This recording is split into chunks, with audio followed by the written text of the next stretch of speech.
폭력을 당하는 아내분들이 있습니다. 폭력은 아무리 우발적으로 했다고 하더라도 절대 정당화될 수는 없습니다. 그리고 요즘 사회적 분위기도 그렇고 이혼 소송에서도 그렇고 가정폭력에 대해서는 아주 엄격하게 대하고 있는 것 같습니다. 특히 가정폭력의 경우에는 부부 사이, 즉 가정에서 은밀하게 일어나기 때문에 어떤 누구도 알 수가 없습니다.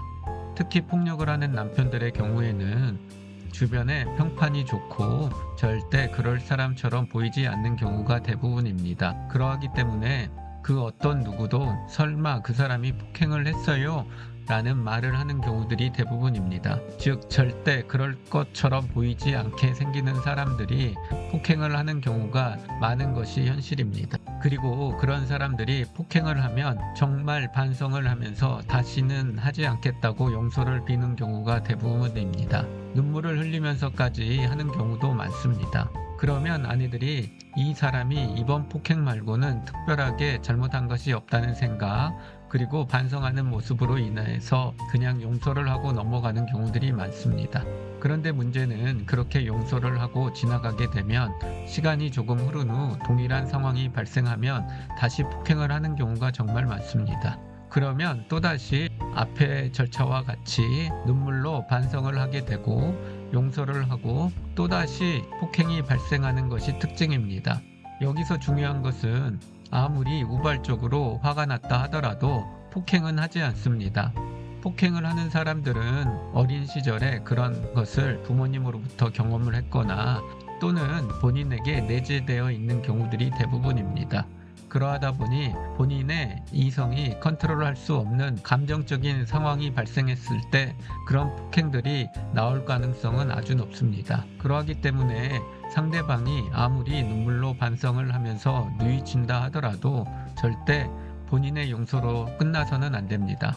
설령 이혼을 하지 않고 용서를 하려고 하더라도 본인의 선에서는 절대 끝나서는 안 됩니다. 처음부터 상대방에게 다시는 폭행을 못하도록 해야 합니다. 즉 본인 선에서 용서를 하고 조용 넘어가면은 절대 안 됩니다. 이런 분들의 특징은 주변 시선에 대해서 아주 민감하게 반응하기 때문에 주변 사람들에게 알리는 것이 좋습니다. 일단 친정 부모에게 알려야 합니다. 시부모에게만 알리는 것은 특별하게 도움이 되지 않습니다. 왜냐하면 시부모님들은 이미 아들의 그런 모습을 알고 있을 가능성이 높고 아들도 이미 알고 있는 부모님이기 때문에 특별한 충격이 없을 가능성이 높습니다. 그래서 친정 부모님한테 알려야 합니다. 왜냐하면 그런 사람들은 장인, 장모에게 보여지는 모습을 중요하게 생각하는데 그분들에게 알려졌다는 사실에 큰 영향을 받을 수가 있습니다. 그게 아니라고 하면 본인의 SNS에 본인 스스로가 폭행을 했고 다시는 그러지 않겠다는 것을 올리라고 해보는 것도 방법이고 아니면 친구들 아내 앞에서 본인이 잘못을 알리는 등 적극적으로 하는 모습을 보여야 합니다.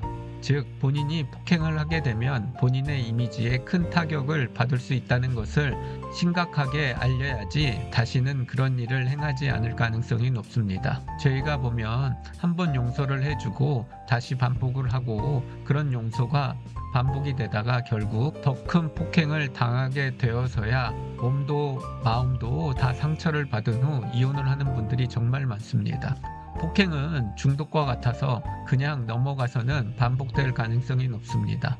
그러하기 때문에 설령 여러 가지 이유로 인해서 용서를 한다라고 하면 본인의 선에서 용서로 끝내지 말고 반드시 주변 사람들에게 알려야지만 그런 사람들은 고칠 수 있다는 점 꼭 참고하시길 바랍니다. 오늘은 가정폭력에 대해서 간단하게 알려드렸습니다.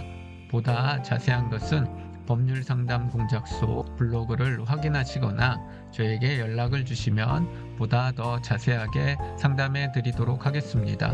오늘도 저의 영상 시청해 주셔서 고맙습니다. 감사합니다.